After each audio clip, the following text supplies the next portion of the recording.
Dans l'obligation de réagir après le dernier échec concédé à domicile face au MCA, les jaunes et verts de la JSK n'ont trouvé aucune peine pour corriger la formation du PAC, hier, au stade du 20 août 1955. Qu'ils ont battu sur le score sans appel de 3-0, une équipe qui restait sur une victoire contre l'ASO et un match nul face au MCA. Ils se sont imposés avec l'art et la manière et ils ont réussi ainsi à effacer la défaite de la semaine passée contre le champion en titre. Le match était équilibré au début avec quelques occasions de part et d'autre. Le gardien Benrabah entre vite dans le match en déviant et en corner un coup franc direct de Boulbina qui a failli faire mouche. Bien organisé sur le terrain et plus agressif contrairement au précédent match contre le MCA, les joueurs de la JSK réussissent à trouver le chemin des filets à la 20e minute de jeu par l'intermédiaire de Kanouté.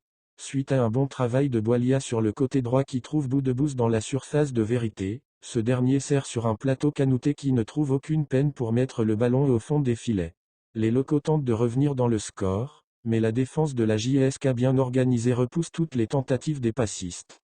Les poulains de Benchica continuent de presser afin d'ajouter un second but, mais l'efficacité n'a pas été au rendez-vous et sur cet avantage d'un but à 0 en faveur des jaunes et verts que l'arbitre Saïd Aouina renvoie les 22 acteurs au vestiaire. Après la pause citron, les joueurs de la JSK continuent à jouer l'offensive et refusent de revenir derrière pour préserver leur avantage. Le coach Benchica insiste auprès de ses poulains sur la nécessité de continuer d'attaquer, ce qui a permis à Sarr et ses coéquipiers de créer d'autres occasions. On joue la 80e minute lorsque l'excellent Boilia se joue de deux joueurs du PAC au milieu de terrain et sert en profondeur Boilia sur le côté droit. Ce dernier élimine un défenseur et tire sur le gardien Morceli et le ballon revient dans ses pieds pour doubler la mise sous les applaudissements des supporters présents en masse dans les tribunes. Les joueurs du PAC tentent le tout pour le tout durant ces dernières minutes afin de réduire le score, mais sans parvenir à tromper la vigilance du gardien Benrabah qui réalisa un grand match. À la 90+5, alors que tout le monde attendait le coup de sifflet final de l'arbitre, Hadji Shekal profite d'une belle passe de l'un de ses coéquipiers et d'un tir puissant à ras de terre corse l'addition et tue la rencontre. Et sur ce score de 3-0 en faveur de la JSK que l'homme en noir de la partie siffle la fin.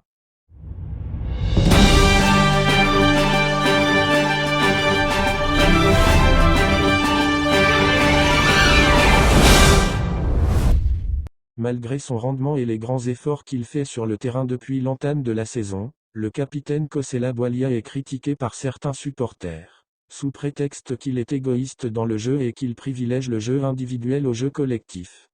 Il faut dire néanmoins que la plupart des supporters le soutiennent, vu qu'il est l'un des joueurs les plus performants dans l'effectif des jaunes et verts en ce début de saison comme en témoignent les 2 buts qu'il a inscrits contre l'OA et le PAC ainsi que la passe décisive qu'il a délivrée sur le but de la victoire marquée par l'Amri contre les Agboussiens. Malgré cela, l'ailier droit des jaunes et verts n'a pas été ménagé par une partie de supporters en ce début de saison. C'est vrai que la saison passée il n'avait pas répondu aux attentes et c'est toute l'équipe qui était passée à côté de la plaque, mais cette saison que ce soit durant la préparation ou les matchs officiels, Boilia a montré beaucoup de belles choses et a beaucoup contribué aux 2 victoires réalisées contre l'OA et le PAC. Dimanche passé contre le PAC, il n'a pas été épargné par les critiques en début du match. De pseudo-supporters présents dans les tribunes ont même osé l'insulter pendant le match, mais cela ne l'a à aucun moment déconcentré et au contraire, il a continué à tout donner sur le terrain, ce qui lui a permis de trouver le chemin des filets et inscrire le 2e but de son équipe.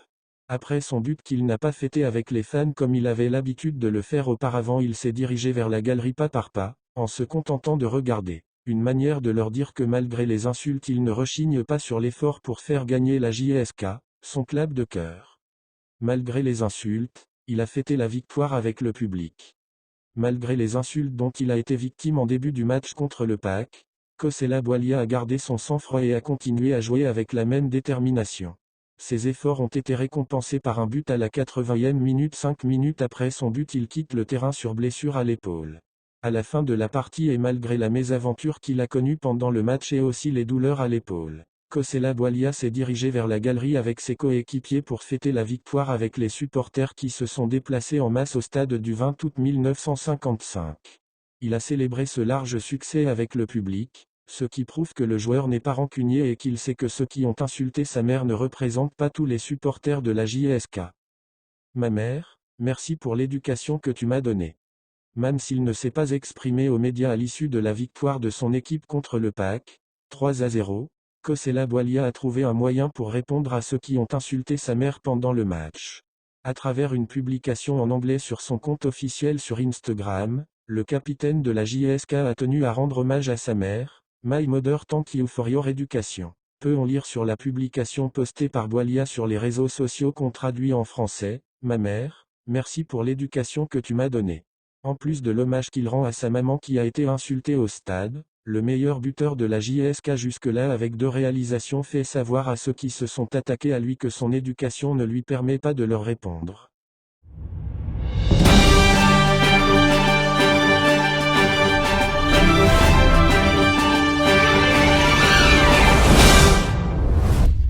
La direction de les Mostaganem a annoncé, lundi, le report à une date ultérieure de la prochaine rencontre de son équipe face à l'USM Alger, initialement prévue pour samedi prochain, dans le cadre de la 4e journée du championnat de Ligue 1 de football.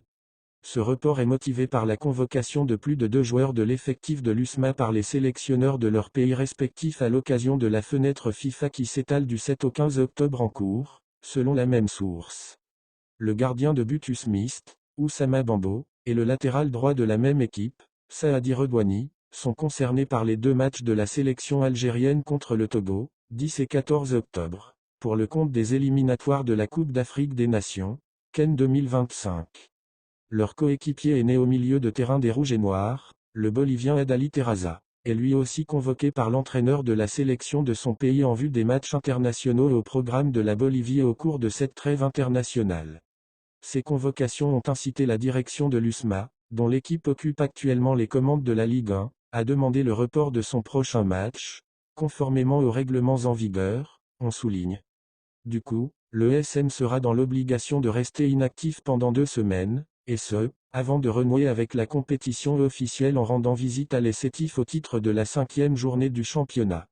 Les Awata, qui retrouvent l'élite après 25 ans d'absence, ont démarré la saison par une victoire à domicile contre le MC Oran, 2-1, avant d'enchaîner un nul en déplacement face au CS Constantine, 0-0, et une défaite sur le terrain de l'USM Kanchla, 2-0, totalisant 4 points sur 9 possibles.